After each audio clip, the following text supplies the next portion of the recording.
వేములవాడ శ్రీ రాజరాజేశ్వర స్వామి వారి దర్శనానికి వచ్చిన ఓ భక్తుడు ఫిట్స్ వచ్చి ఆలయ ప్రాంగణంలో పడిపోయాడు. మంచిర్యాల జిల్లా లక్షెట్టిపేట మండలం అంకతిపల్లె గ్రామానికి చెందిన లెంకల తిరుపతి అనే వ్యక్తి తన కుటుంబ సభ్యులతో కలిసి సోమవారం ఉదయం రాజన్న దర్శనానికి వచ్చాడు. ఈ క్రమంలో అతనికి ఒక్కసారిగా ఫిట్స్ వచ్చి అక్కడికక్కడే కుప్పకూలిపోయాడు.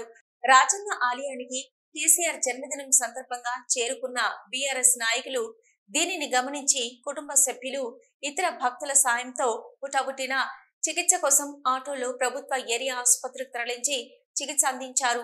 ఆలయంలో నిత్యం ఏదో ఒకటి ఇలాంటి సంఘటనలు జరుగుతున్నా అందుబాటులో ప్రథమ చికిత్స కేంద్రం లేకపోవడంతో భక్తులు తీవ్ర ఇబ్బందులు ఎదుర్కొంటున్నారు. గతంలో ఇలాంటి ఎన్నో సంఘటనలు చోటు చేసుకున్న ఆలయ అధికారులు మాత్రం ప్రథమ చికిత్స కేంద్రం గాని ఆరోగ్య సిబ్బందిని గాని ఏర్పాటు చేసేందుకు చర్యలు చేపట్టడం లేదని భక్తులు ఆరోపిస్తున్నారు. నిత్యం వేలాది మంది వచ్చే ఆలయంలో పెద్ద ఎత్తున అనుకోని ప్రమాదాలు జరిగితే పరిస్థితి ఏంటనే సందేహాలు వినిపిస్తున్నాయి. మరోవైపు ఆలయంలో ఇలాంటి సంఘటనలు జరిగినప్పుడు బాధితులకు తక్షణమే సమీపంలోని ఆసుపత్రికి తరలించాలనే ఉద్దేశంతో గతంలో ఓ అంబులెన్స్ ను అందుబాటులో ఉంచి దీని కొరకు డ్రైవర్ ను సైతం నియమించారు.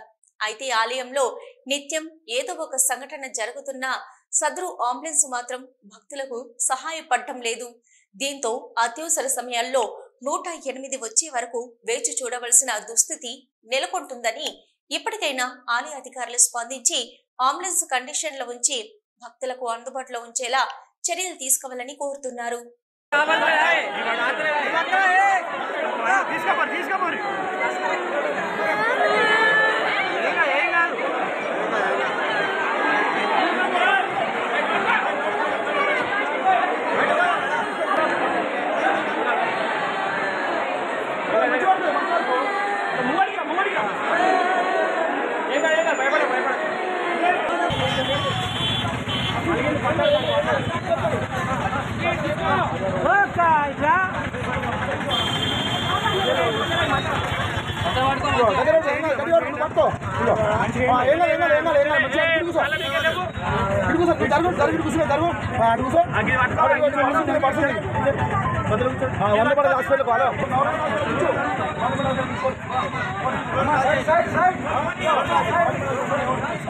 హాస్పిటల్